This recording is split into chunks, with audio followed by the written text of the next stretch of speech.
Alright, before it gets too late, I'm going to nap this little chunker.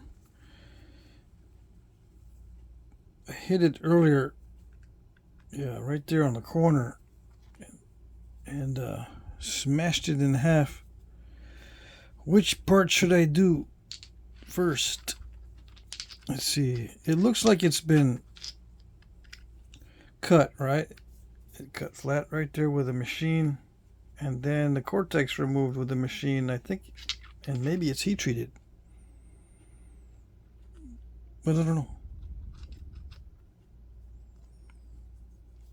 I'm just going to take the bigger part. Yeah. And I'll get at least the biface on video. I'm getting pretty tired, but I need to do this before it gets too late. Now that I have my new internet service, I can upload videos quickly. So, might as well make a bunch of videos.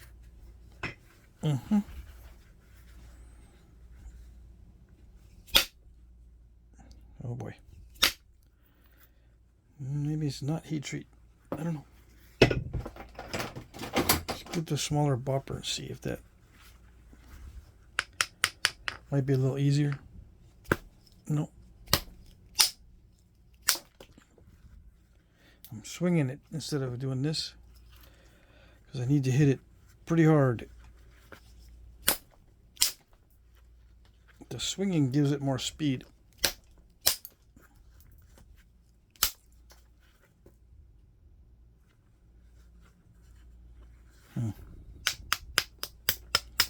I don't normally use the smaller boppers because they hurt my wrist. If I use them all day, you know, for long periods of time. I can already feel it a little bit.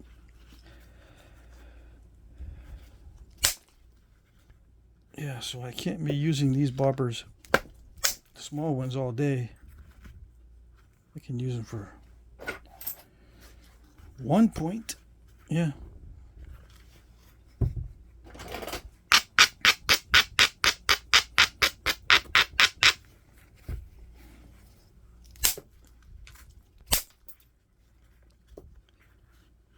Requires a lot of speed to get the flakes to come off of tough material. This is not that tough, but it is still requiring me to hit it pretty hard. I just can't hit it too haphazardly, so I sneak up on it. You know, I'll miss a couple times and then I'll sneak up on it and hit it. That almost took off too much. Why almost? Well, I can just make the point smaller. Yeah. Remember, everything's controlled. Oh, yeah.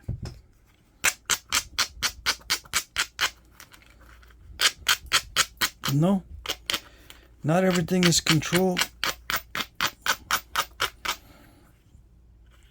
Someone told the smart people. Smart people don't know that it's not all controlled. They think it's all controlled flaking. Yeah.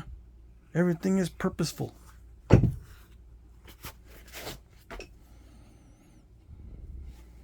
Okay. I might get on that today because I was watching some videos on artifacts and it's still not updated. People are still under the impression that just because one artifact on one side of the world looks like artifact from another side of the world, that they could be related. Yeah. No, it's easy to do similar points if you're needing similar results. Yeah. Coincidences are not really coincidences. I mean, it is coincidental if you see points from different parts of the world that look just like each other, but they're not related. It is coincidence, but in a way it's not, because they're basically made for the same purpose, so they're going to look alike. Made with methods that are probably very similar, because how else are you going to work the stone except with similar methods to achieve the results you want? Yeah. They don't compare other things like similar pottery and similar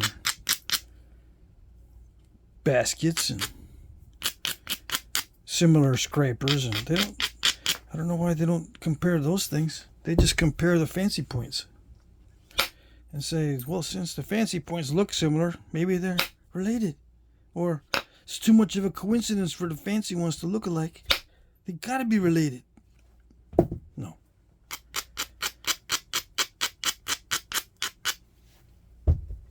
Not even here in North America can you depend on points that look alike to be related. No.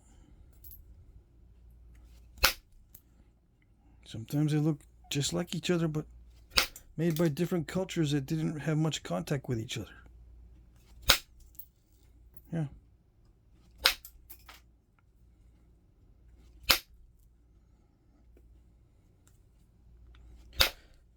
Similar objectives often yield similar results, especially if you're going after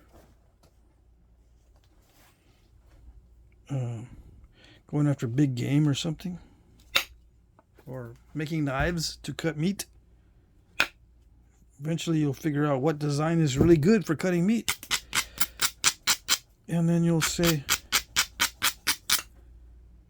if you're one of the smart people, hey, these knives are similar in different areas, they might be related, and if they look exactly alike, that means they are related.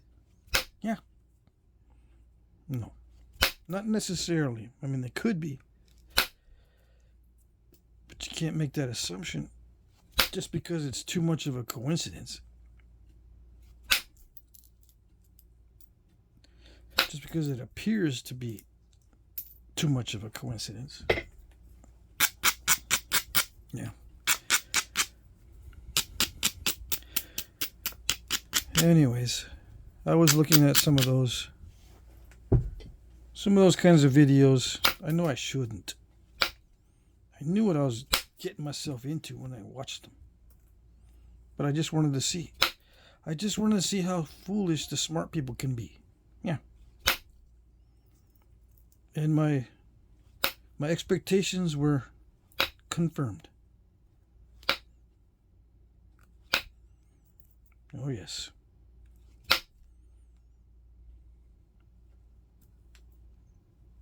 Is that what confirmation bias means? Well, in a way, yes.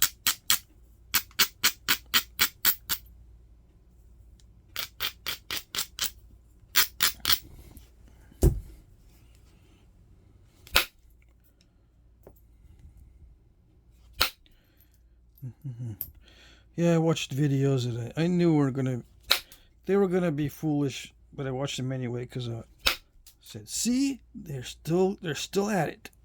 They're still doing it. They knew it."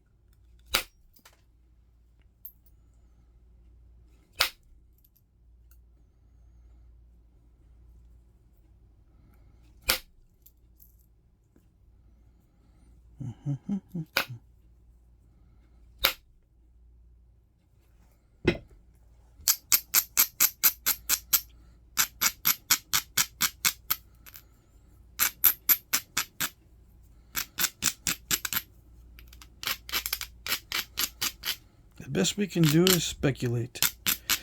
Don't make any sudden or knee-jerk claims.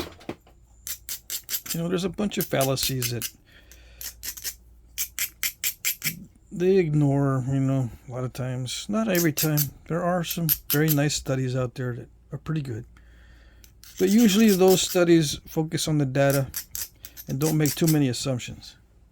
Those are the good ones. And data is not easy to focus on because you can get data incorrect. You can record something incorrectly very easily. So good data collection is very important, and it's a very valuable skill to make sure you get the data correct. Yeah.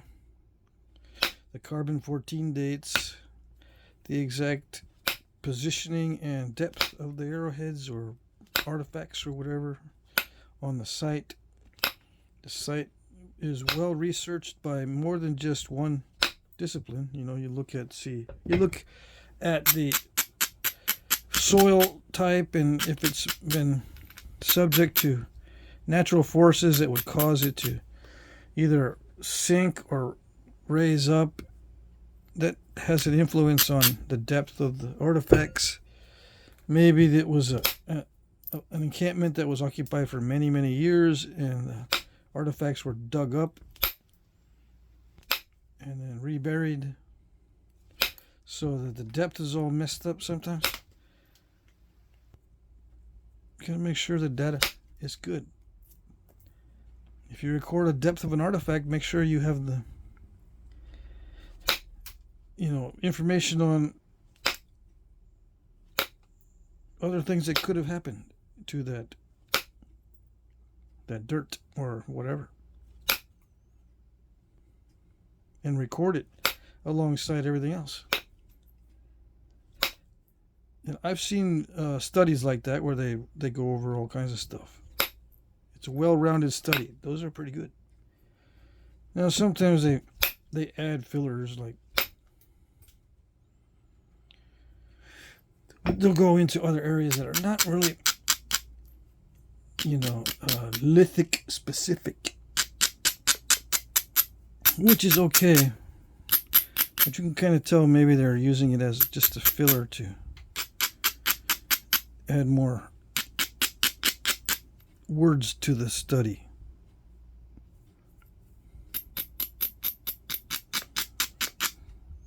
Yeah, some studies seem a little bit wordy, a little bit too much explanation. Yeah.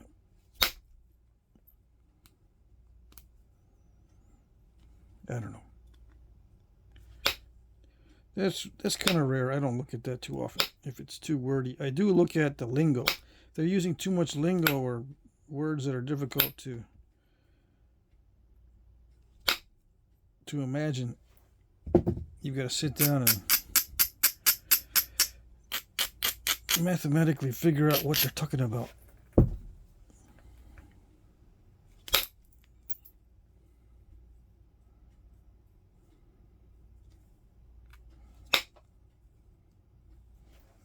Yeah, if A equals B and B equals C, then A equals C in their explanations, and you're going, okay, well, let me just check that out. Is it correct?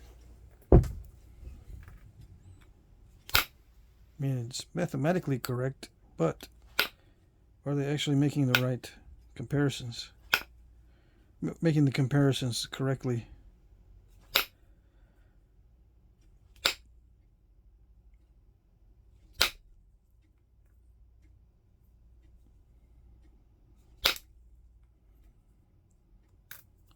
Man, this is a little bit steppy. I'm trying not to make it steppy.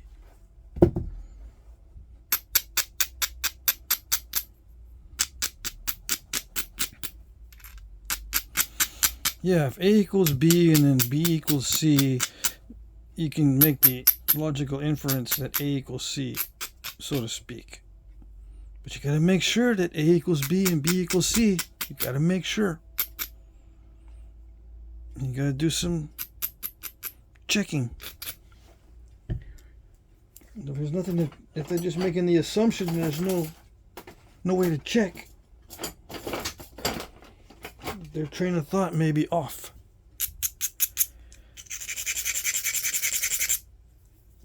Or, in other words, it'll be a non sequitur or sequitur. Sequitur? Whatever. It's a Latin term for the fallacy. It means it doesn't follow. A does not equal B, and B does not equal C, or maybe it does, but not enough to equate A with C.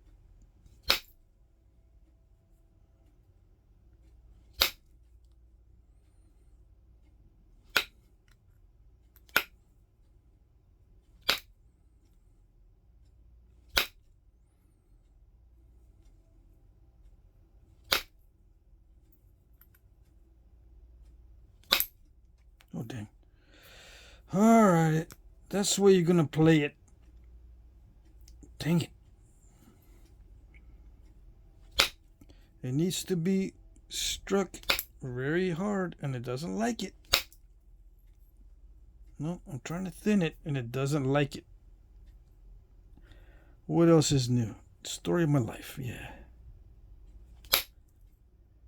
Oh, there it goes.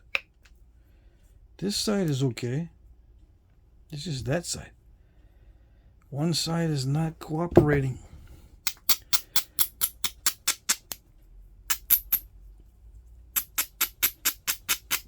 How much time? It's only 16 minutes so far.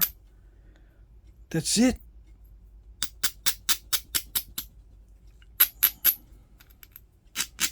I must be tired because usually time flies faster than this. Now it's dragging. I feel like time is dragging. All right. Let's do some pressure flakes so we can make the time drag a little more. Yeah, I almost dropped it on some flakes. Let's see. Can I use these little flakes? Can I? I can, but I don't want to. Yeah, they're too little. They're very close to being crud flakes. I could use some, but nah. And this feels raw. But, man, it's a good quality raw. It feels waxy. It's not all that common to have a nice waxy feeling raw stone.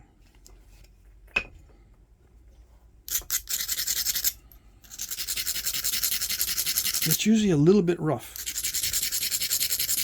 in some way.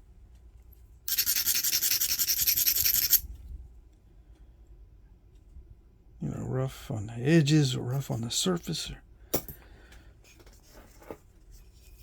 But this one is nice and smooth. Oops. Maybe too smooth. It's not gripping. It's just crunching. Okay.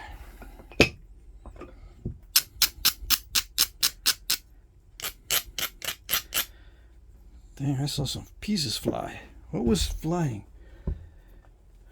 Okay, let's see. Yeah, I know I probably shouldn't grind it. Let me go back to the indirect percussion because the pressure doesn't seem to be working that well. Not that it doesn't work, it's just I had to apply way too much pressure. The pressure works okay, I just had to apply too much, and then that's going to wear me out soon. And then we're not going to get a nice result. Nope.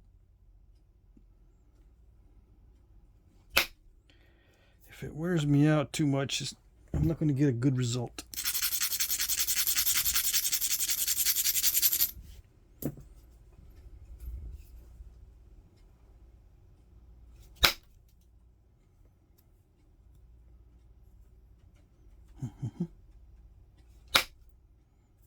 Still got to save my energy for the end. Yeah. All the fancy sharpening and notching. We're not even close to being there yet. I'm not going to wear myself out at this stage.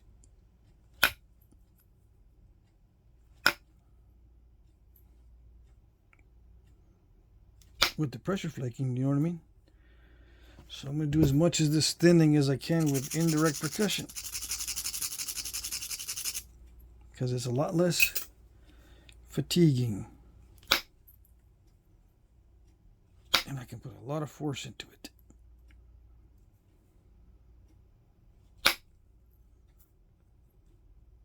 It doesn't like it, but I gotta do it. It's getting really too pointy too fast. Which means it's getting narrow too fast. I've got to make sure I don't make it way too narrow.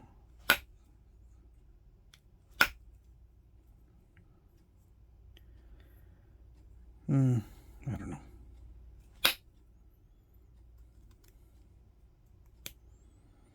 Gotta do it just to get some of that thin down.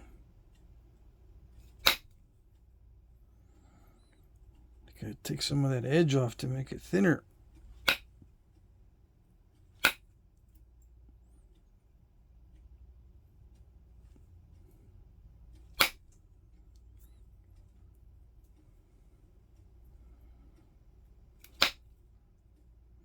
Almost missed that one. It slipped off the edge. That's one thing about grinding it a lot. It'll sometimes slip.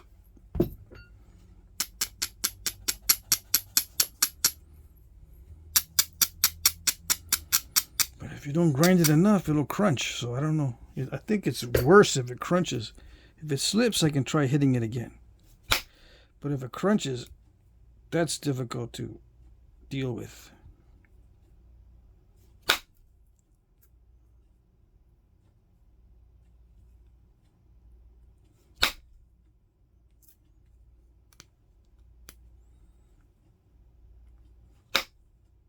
Oh, come on. See? When it crunches, it's not good. See, that's what a crunching means. And it was plenty dull. It needs to be even more plenty dull on the edge. Suppose I could modify the tooltip to see if the tooltip can make a difference. You know, the shape of the tooltip. What kind of shape might make a difference other than this? Well, I made it more dull. I mean, I could make it a little more pointy and then really persnickety pick at it instead of trying to drive the larger flakes.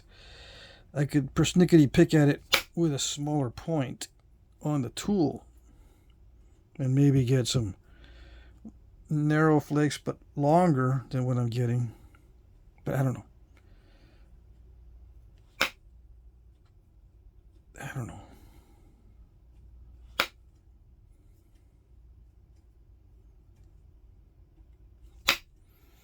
I try to minimize modifying the tooltips.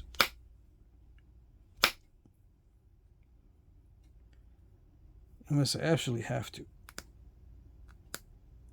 Like if it's not working at all. Yeah.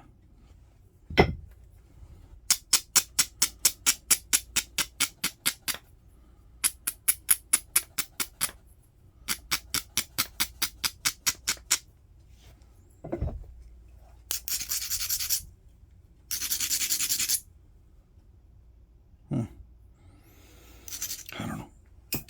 We'll see. Yeah. I can see where this is going. I can see what it wants to do. I'm going to try not to let it do it.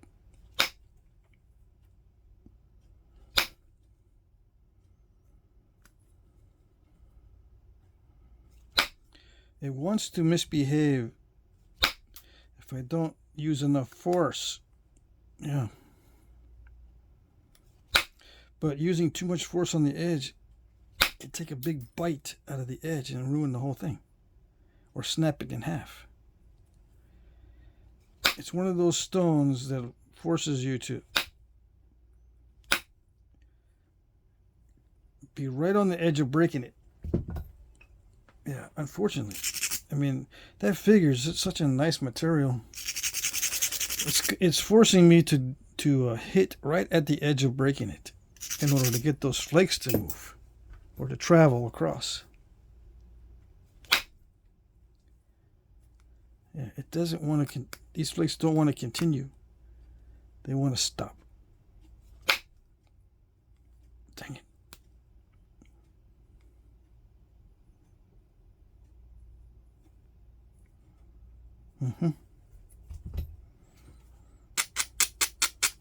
That was me. I took one that was way too deep. I tried to take a big flake. That was way too much. Bit off more than I could chew on that one.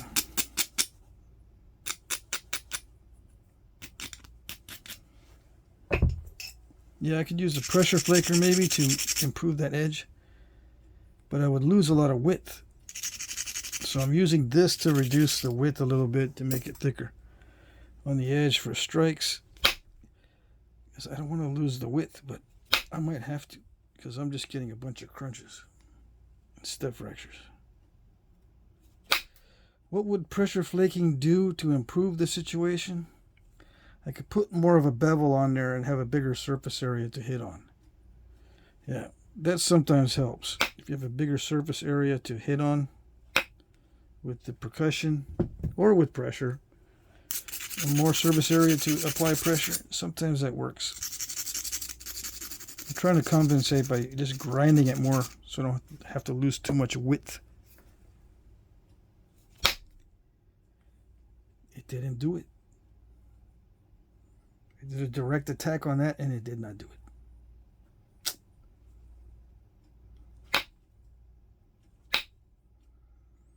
So we come back to it in a minute.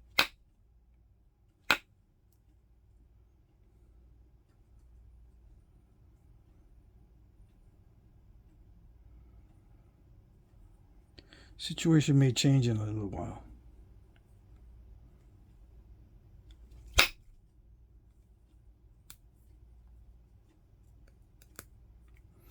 Yeah, it's getting finicky as it's getting thinner, which is pretty typical of raw stone. Alright, let me see. Let me try to do some pressure refinement. I might be able to push on that face of the step fracture as well. See what we can do.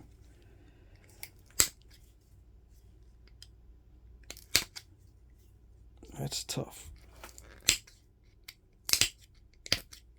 It's not doing anything.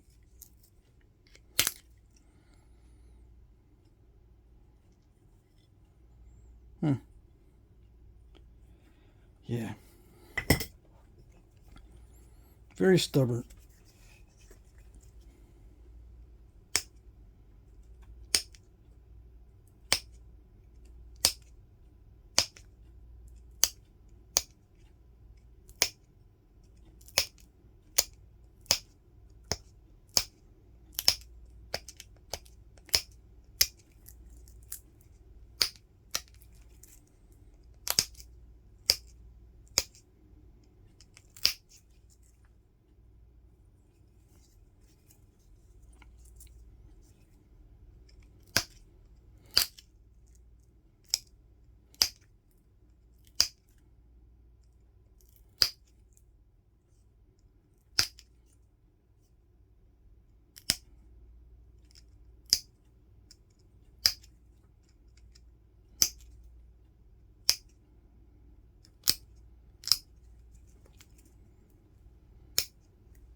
Alright, so I'm just going to try to get it thin enough to start shaping for the final shape.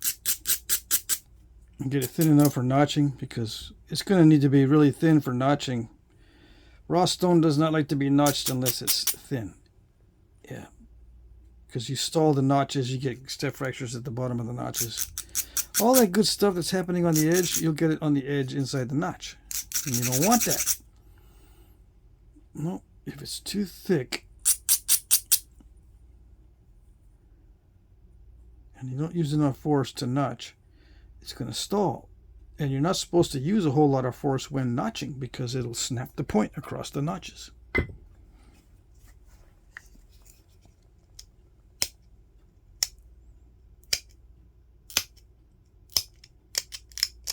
Or it'll blow off a barb or an ear. Something bad happens when you put too much pressure into the notching.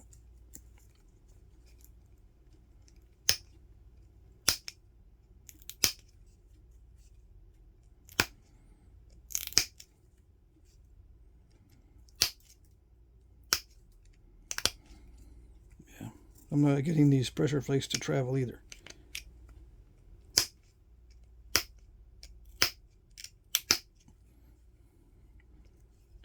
So if I wanted to continue using this type of stone for points, I would just make them thicker. Yeah. Heck with trying to thin them down. If I was worried about step fractures, I would just say, heck with that. Just don't thin them down this much, because it starts to get too finicky. It's starting to get way too finicky.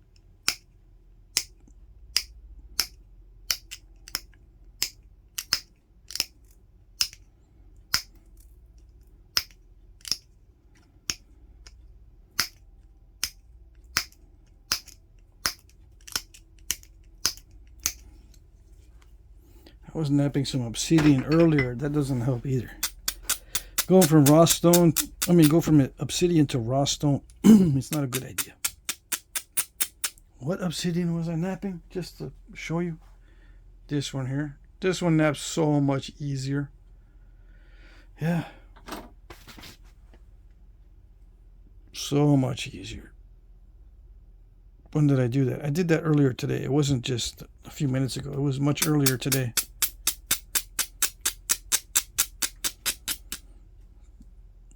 But yeah, it can throw you off.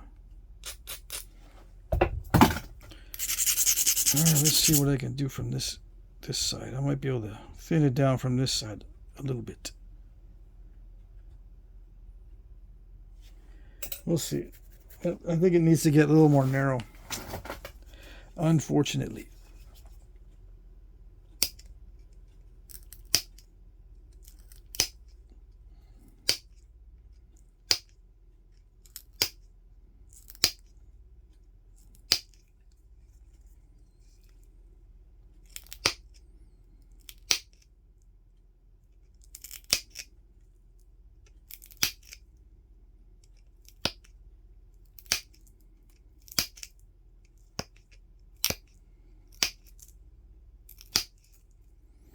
I don't want to put too much pressure on the middle yet.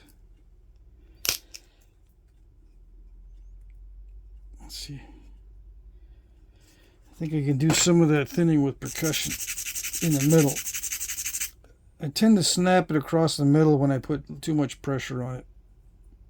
Yeah, so I don't like pressure flaking the middle part. Sometimes I forget that I don't like pressure flaking the middle of the point and I snap it right across. With percussion, I can get bigger flakes without shocking the piece too much.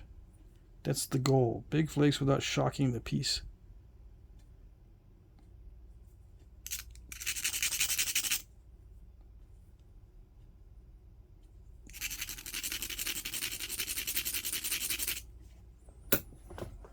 Yeah, and pressure can shock the piece, you know.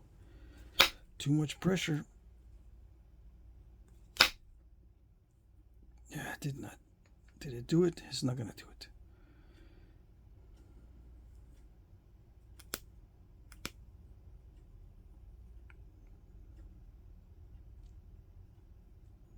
I don't know.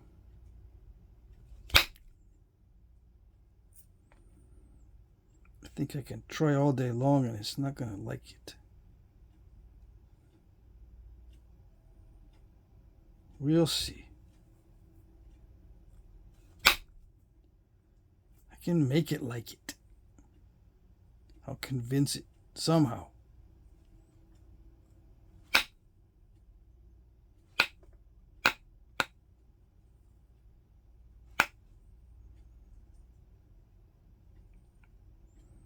Dang it, I might install a curve in it, but maybe not. I got a few chances to get it. I got a few chances to eliminate the rest of that mess there, but it's going to be a little bit of a roundabout way.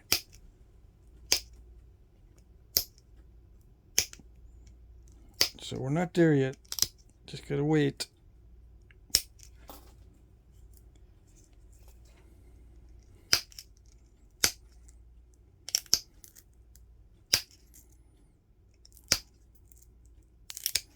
Now, did they worry about this stuff back in the day with these little bitty arrowheads?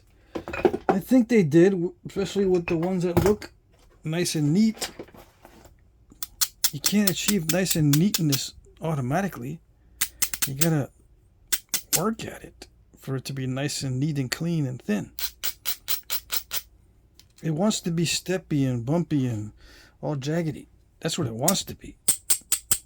It doesn't want to be all nice and neat.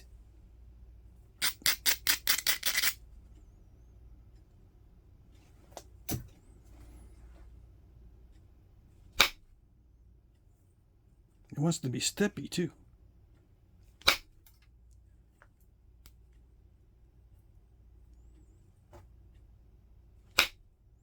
Oh dang. I can't tell if it's inconsistent. It feels consistent all the way through, but you never know. I mean, I can't tell. Some of these might be hard spots that I can't nap through, but I can't really tell.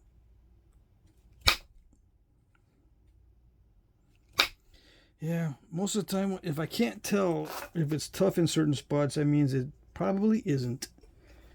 It's just me.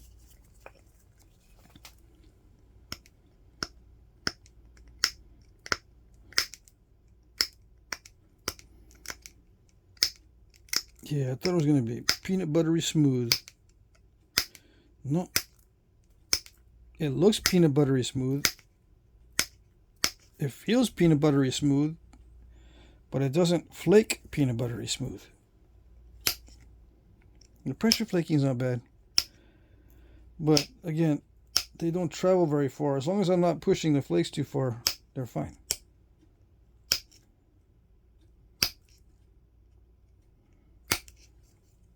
Yeah, they're fine as long as I don't push too far. And no, it's not because of the pad, because I can tell I'm not hitting the pad.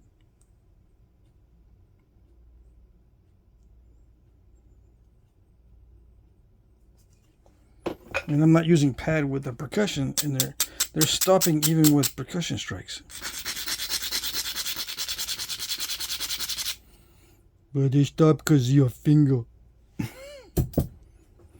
Maybe. But I'm using so much force that shouldn't matter. Yeah, I'm using a ton of force on this.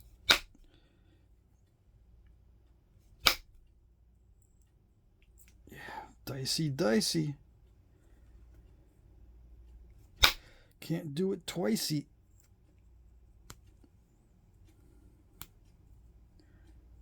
Yeah.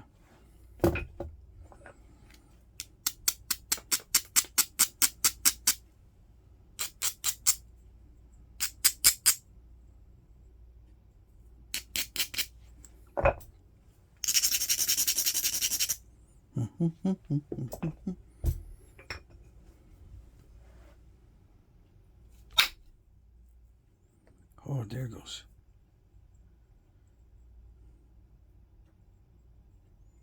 Yeah.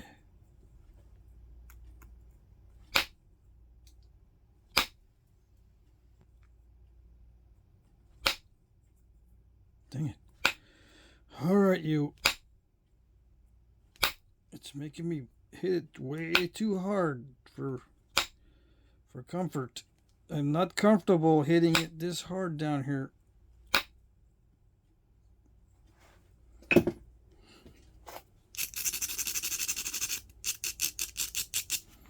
If I use pressure to thin this down, I'll snap it. Yeah. I need a whole lot of pressure to run flakes, as I've already learned. And if I'm pushing really, really hard down here at the base, I'll snap the whole thing in half. Because it's a little bit thin right there. In the middle, right where it shouldn't be. All right. Let's see if we can do something about that mess in the middle. I can't ignore it anymore. Right. I have no good angle of attack or area of attack from the other side. Well, I might have one strike. Let's see. Work my way down.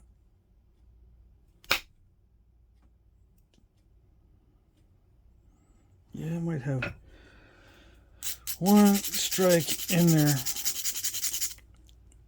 Maybe. I might not take that flake. Yeah, it probably won't go. So I'm not going to take that flake. See, because I could take a flake from here. That's a long ways to go. That's a really long ways.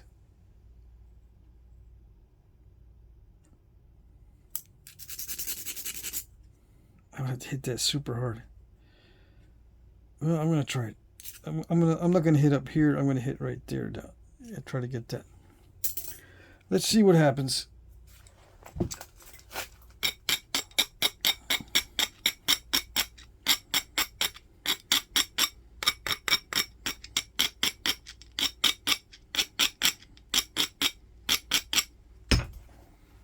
30 minutes. I'm not worried about the time anymore because my videos can upload pretty quick. All right, here goes. Oh, almost.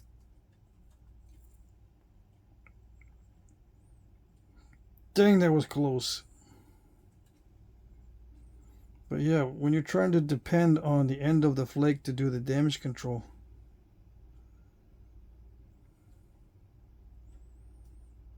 it doesn't always do it. That was close though. All right. So now what do I do? Do I cry because I'm gonna leave a step fracture in there? No, we're gonna try some tricks. And start pushing on the faces of step fractures. Like there's one right there. I'm gonna try pushing on that to maybe run a flake.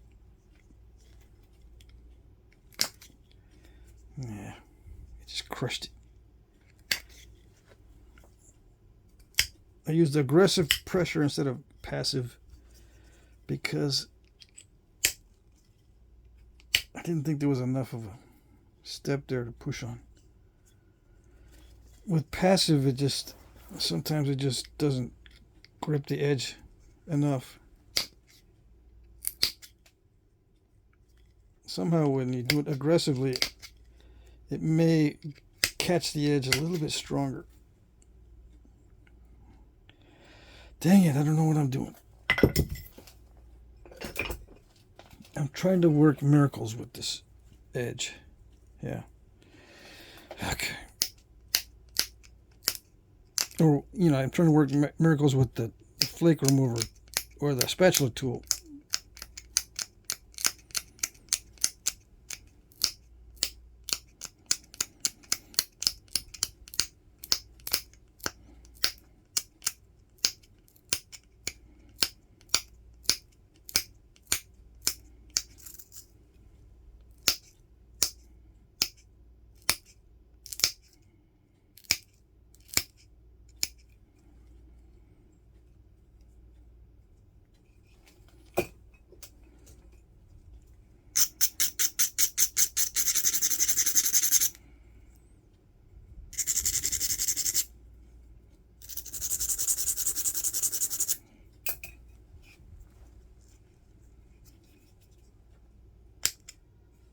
I'm going to go some of the tip.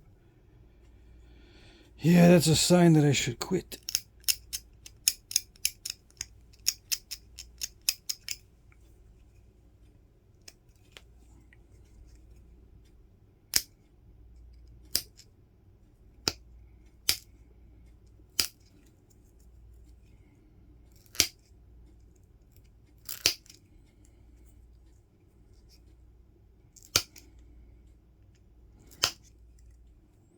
It really wants to step. I haven't encountered something that stubborn in a long time. Dang it.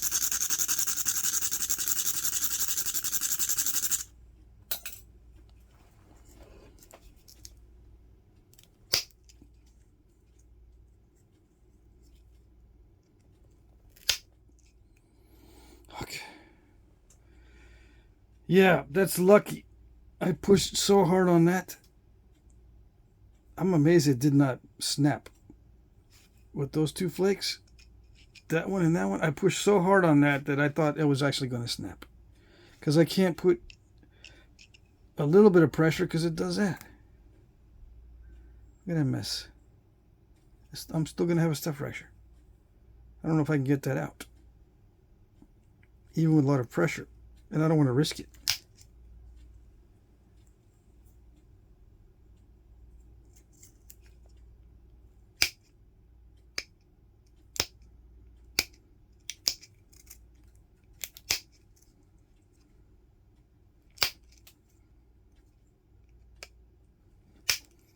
You might think I feel relieved. No, not when I know it's all luck. Yeah, that was lucky. Okay. So yeah, I was about to say to myself, yeah, I guess it's time to delete a video again because I'm gonna snap that sucker.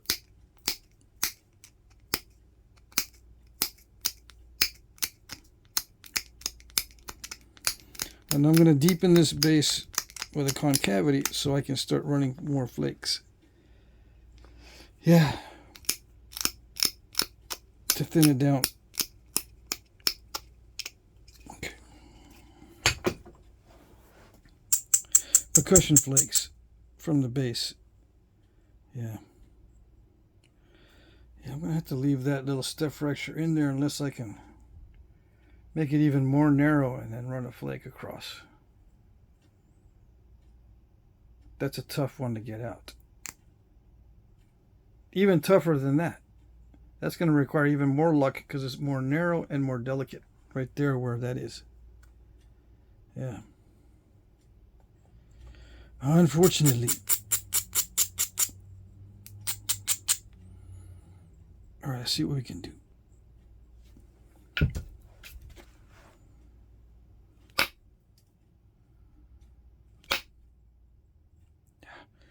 It crunched.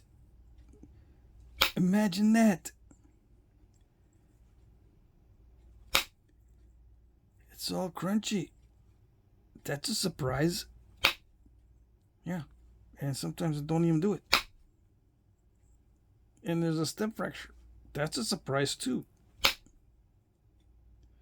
It's such a mysterious thing. Yeah.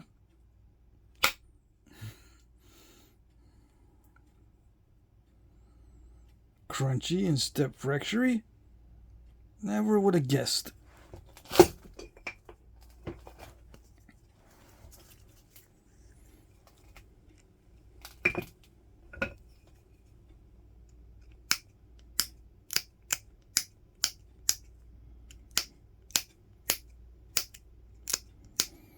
Some might say, well, you learned that you got to hit it real hard to make it go and risk breaking it. Why didn't you do it?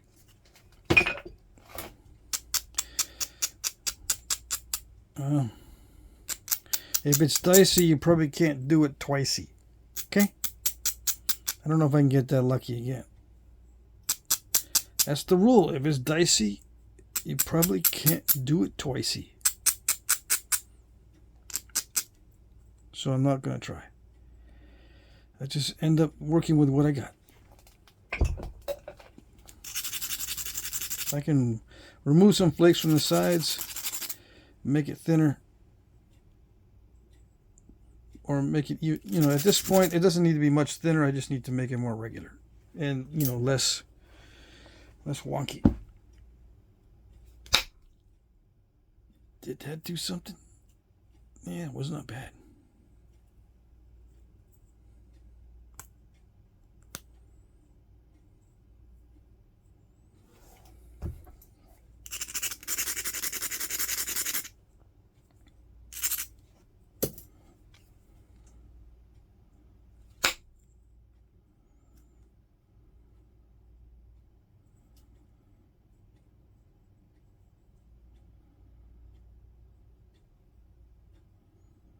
I think I better settle for what I got.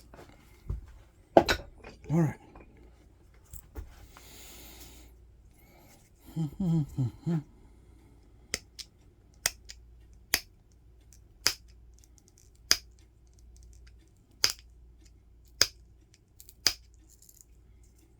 Can you see?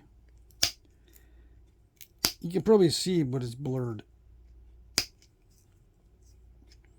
My daughter told me to get another camera or get another phone. She says, get an iPhone, Dad. I said, whenever I get on the iPhone, I have an anxiety attack. Why would I want to get one?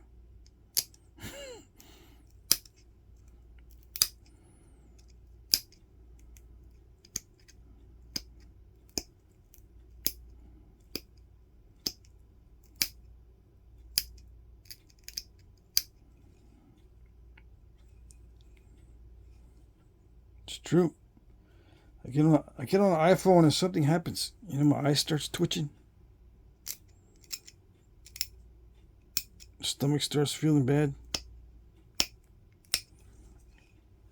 It has physical effects, physical side effects. Yeah. She wanted to FaceTime. Dad, let's Let's do the FaceTime. Come on. I FaceTime with my sisters all the time. Well, I'm not your sisters. Do I look like your sisters? I didn't tell her that. I said, yeah, okay.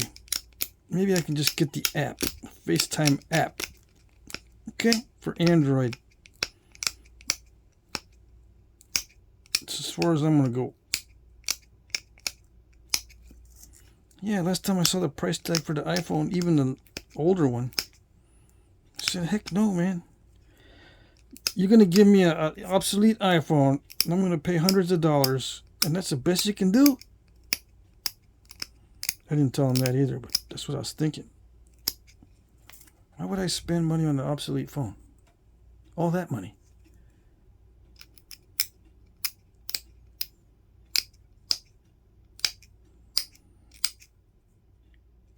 My daughter would probably say, it's not obsolete if you can FaceTime. You can't even FaceTime right now. Yeah. Kids are too smart. I can't fool them when they get older. I can't come up with any lame excuses that seem reasonable. Not when they're already grown up. They don't fall for that.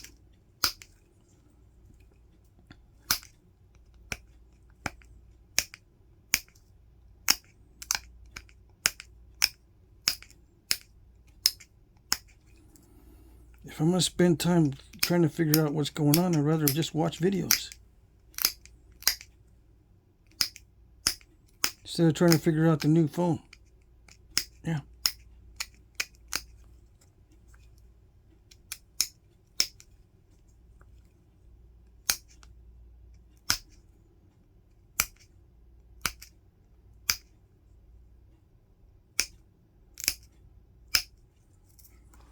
I'm a video watching fool. And like I said before, I don't watch just Flintknapping videos. I watch all kinds of stuff. Trying to figure out another phone. It's going to cut into my video time. Yeah.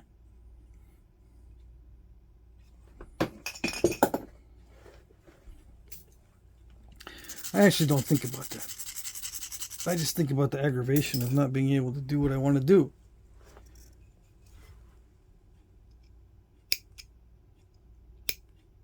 I've already got a bunch of apps set up to do what I want to do on my phone right now. So why would I want to mess that up? Had to get new apps. They're not going to work on the new phone, on the iPhone. Yeah, but my kids will say, well, it's better. The other phone is better. If you do get apps to do what you want to do, they're all going to be better. Why? Why? Why is that? They say, because I said so. Where did they learn that from? I don't know.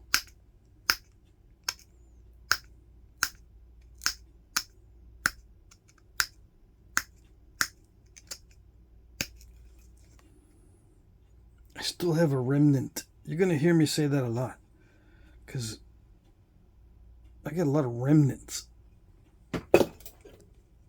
Yeah. I don't know what it is with me and remnants. I do the best I can do, okay? That's why I get all these remnants.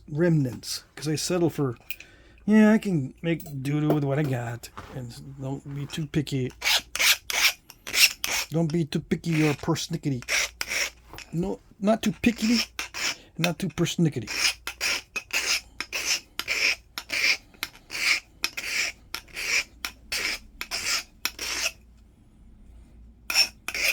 Wait a second, I already got one. That's really sharp. Already sharpened. Dang it. I don't know. Sometimes I don't know. Let's see if that will produce a long flake with a sharper tip.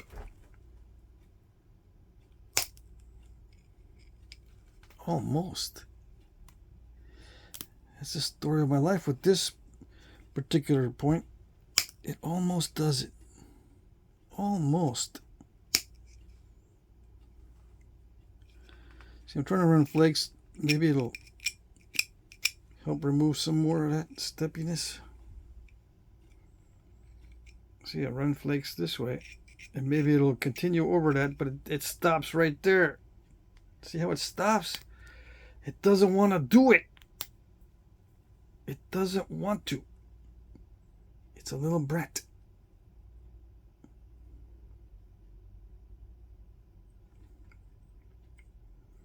Oh well.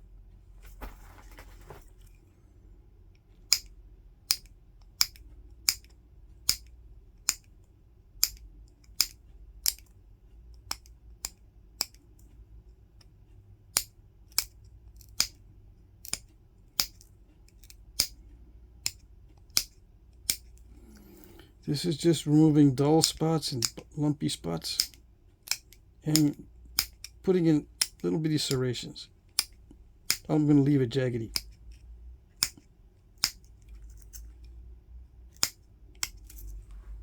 See?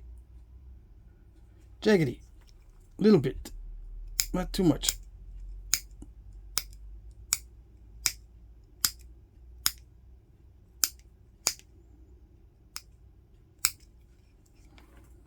When it's jaggedy like that, does it make it a better arrowhead? I wish I knew. All I know is that they did a lot. They did that a lot back in the day on these arrowheads. Little bitty serrations.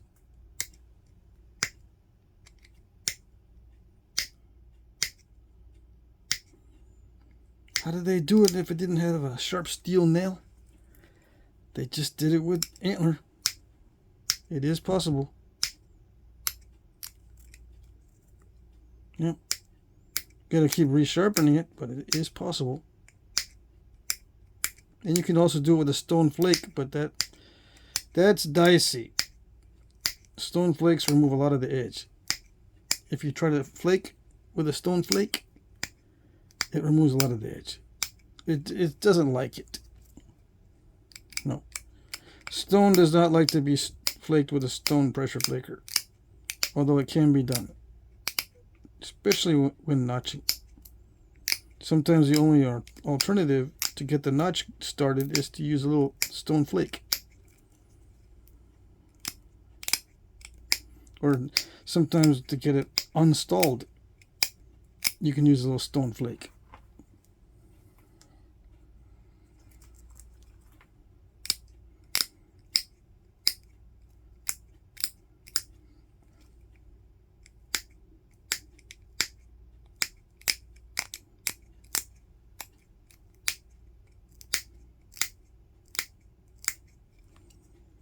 But there's a lot of luck involved when using stone pressure flakers. Yeah. I find them to be highly unreliable. Sometimes very nice results, but usually highly unreliable, at least with me. The best thing to do is just use a piece of antler and make the notches a little bit bigger than you would normally make. Yeah. And then after 10 years of making so-so notches, you start making them a little bit narrower. But it takes years in many cases. I mean, not all. There's some wise guys out there that say, I've only been doing this 4 months, I don't have no problems. I know, I'm not talking to you. You should know by now.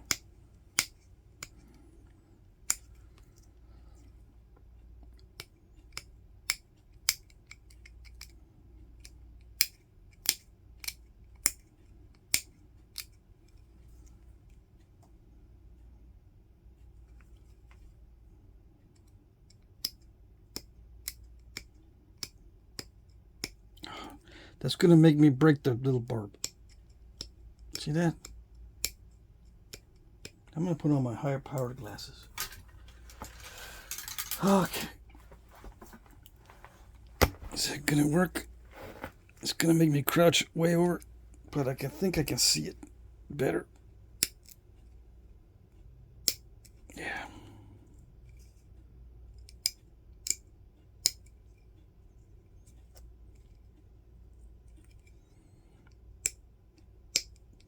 I did remove the tip of that bar, but oh well.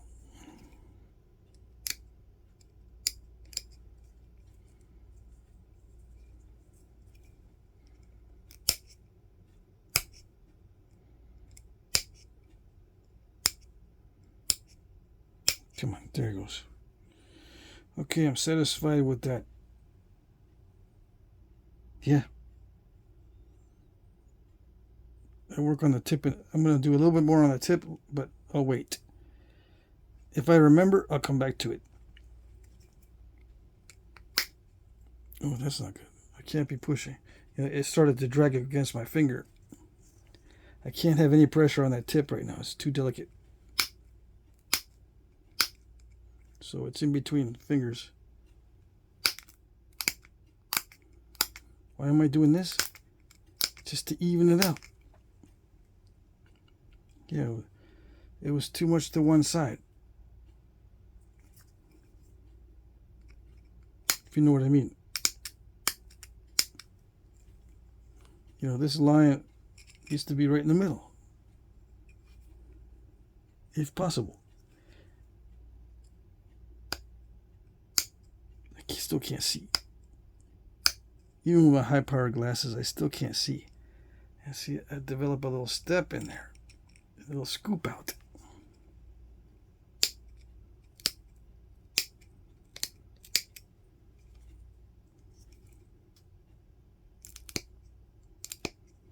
Come on.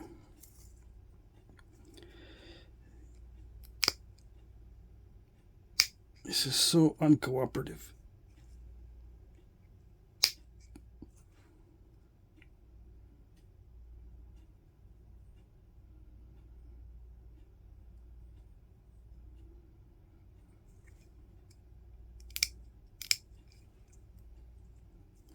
Yeah, I overshot it.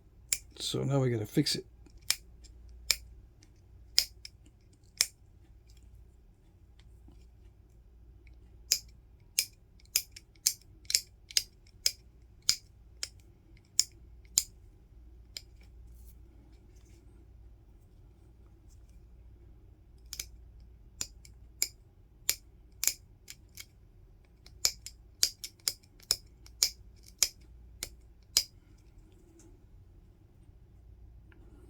When am I going to notch it? Right now. I'm getting tired of messing with the edges. Oh, yes. Okay. Is that narrow enough? No.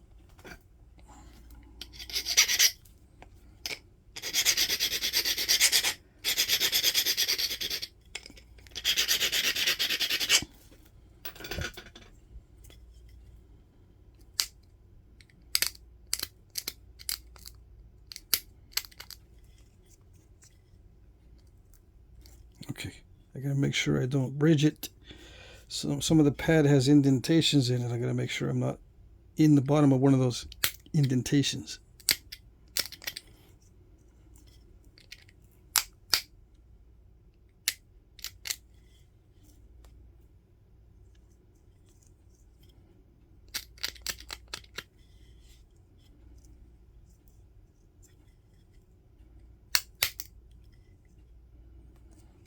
Nice.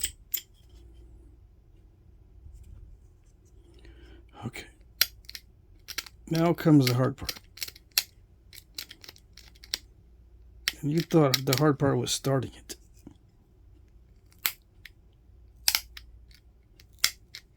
I wish. I wish the interior of the notch was easier than the start.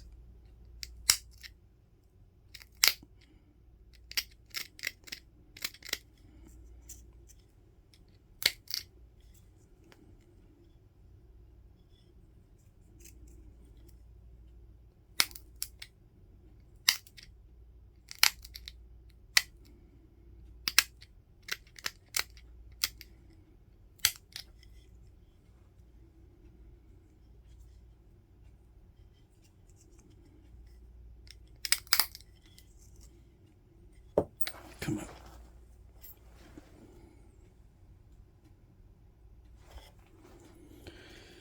Alrighty.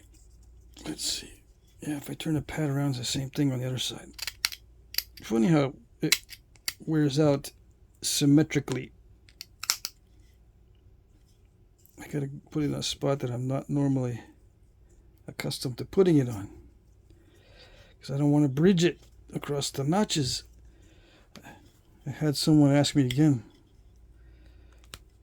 do some more work on notches, because that's where he's having the most trouble of anything, is the notching.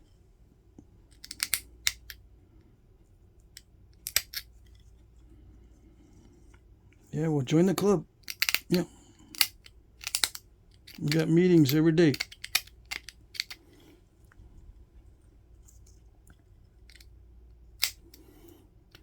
The first step in solving a problem is admitting you have a problem.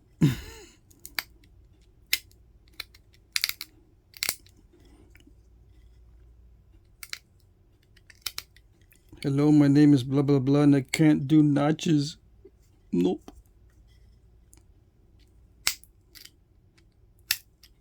Got a problem. I'm addicted to trying to do notches and I can't do it. I shouldn't be talking about not being able to do notches while I'm doing the notches.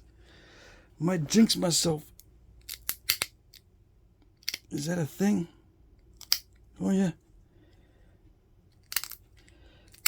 Flintknapping is a big part of flintknapping is your mental state. So if something makes you feel better, even if it's not true, it probably helps you nap. Yeah. Probably.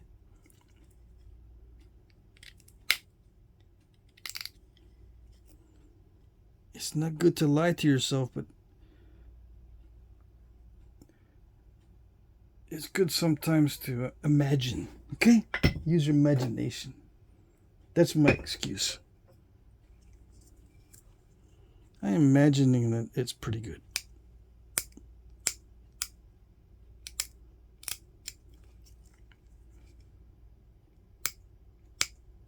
I'm imagining that I'm having a good time. Yeah. It's imagination. Very active imagination. Imagination is not in touch with reality, but it's still imagination. I'm sticking to it. I'm sticking to that philosophy. Yeah.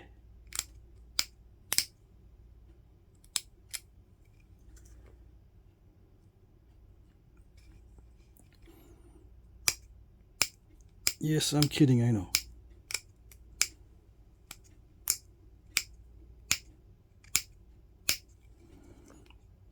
But a good attitude goes a long ways.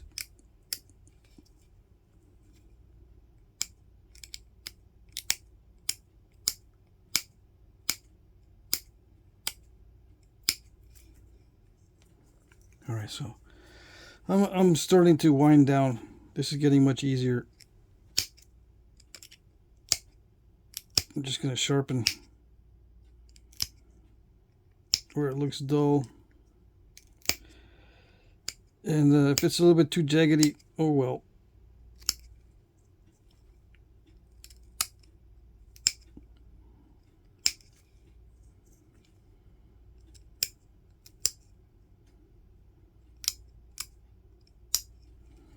I messed up my...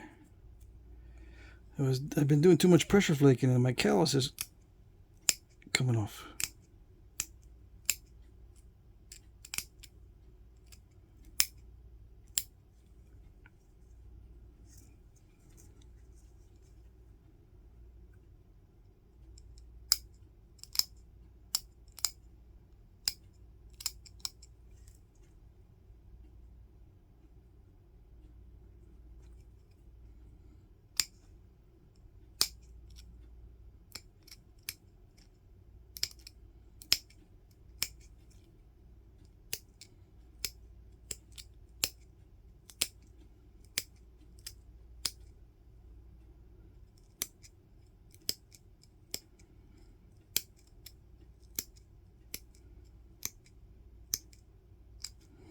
Come on, high-powered glasses, do your stuff. I can't see.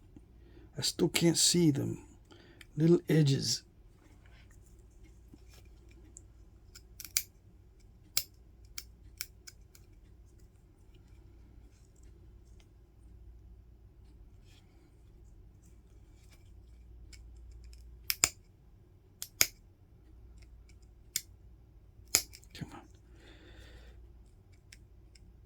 supposed to be winding down. Yeah, just need it a little bit sharper. Put some percussion, put some pressure bulbs in there. Not percussion, pressure. Little pressure bulbs. Like that. Yeah, like that.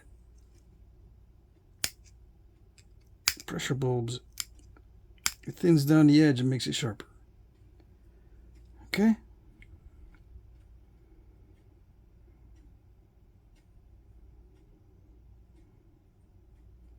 Yeah, it's not perfectly symmetrical up top here.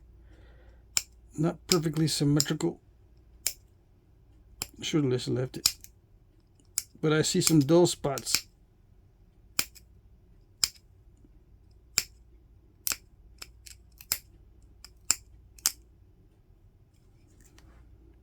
That's good enough. 1 hour, 11 minutes.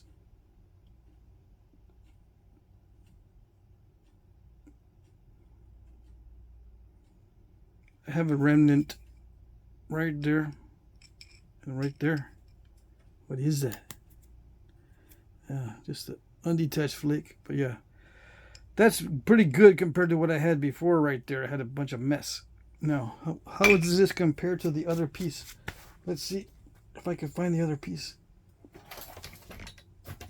What did I do with it?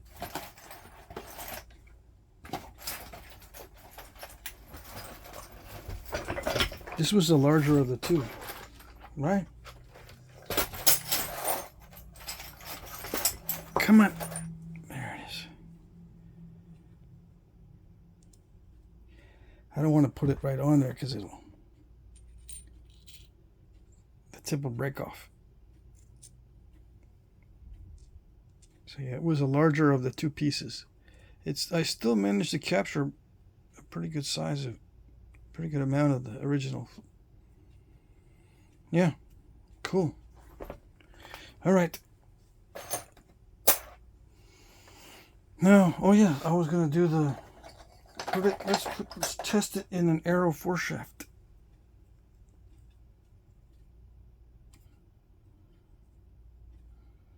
Does it fit perfect? Not on that one, but it's close. Yeah, that's pretty close.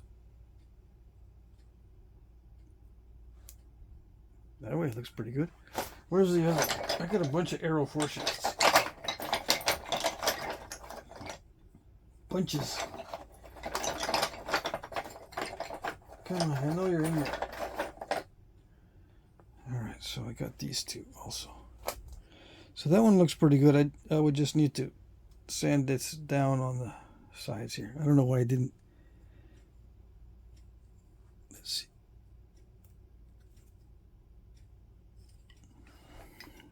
Let's get rid of this.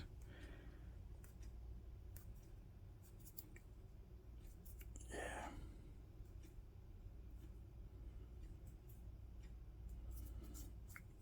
There we go. All right, so let's see. Fits in that one okay. This one's way too deep. Yeah. Besides, it's got a crack in it. I don't like that one that much. But this one, that one's got too much room in it, but it looks okay. It's a little bit too deep as well. So yeah, this is the one here, but it's a little bit crooked when I stick it in there. It's not perfectly V-shaped. I made the arrowhead too perfect for that notch. Yeah. All right. So yeah, just wrap it with sinew. A little bit of glue in there, wrap it with sinew, and there it is. Very common in the Southwest and on the West Coast, and up in the high plains. There's double notched with a concave base. Yeah. All the way up and down the plains and all the way to the West Coast.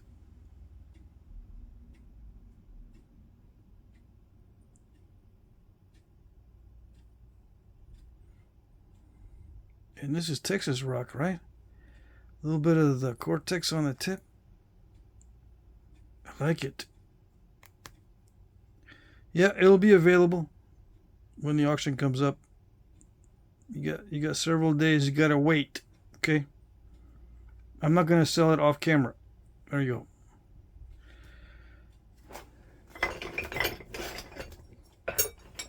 And I bet you I can upload this video tonight. It's gonna be exciting. I'm excited. Oh yes. There you go. That's it.